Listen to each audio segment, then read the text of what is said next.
இன்றைக்கி பக்கத்தில் இருக்க முருகன் கோயிலுக்கு தான் போயிருந்தோம். ஸோ பங்குனி உத்திரை வரதுனால இந்த முருகன் கோயிலில் தினைக்குமே சாப்பாடு போடுவாங்கங்க. ஸோ அதனால் நாம்ளும் வந்துட்டு பூஜை டைமுக்கு கரெக்டாக போயாச்சு. ஸோ இங்கே பார்த்திங்கன்னா ஃபுல்லாக டெக்கரேஷன் பண்ணியிருந்தாங்க.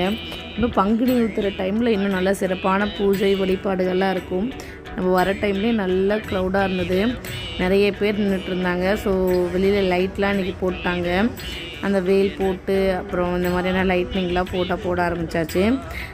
ஸோ உள்ளே வந்து பார்த்திங்கன்னா கோயிலும் நல்ல ஒரு கூட்டமாக இருந்தது. ஸோ நம்ம வந்து டக்கு டக்குன்னு முருகரை போய் தரிசித்துட்டு அப்புறம் சாப்பாடாக உட்காந்தாச்சு. இங்கே வந்துட்டு கீழே தான் தரையில் எல்லோரும் உட்காந்து சமப்பந்தி போஜனம் தான் இருக்குது.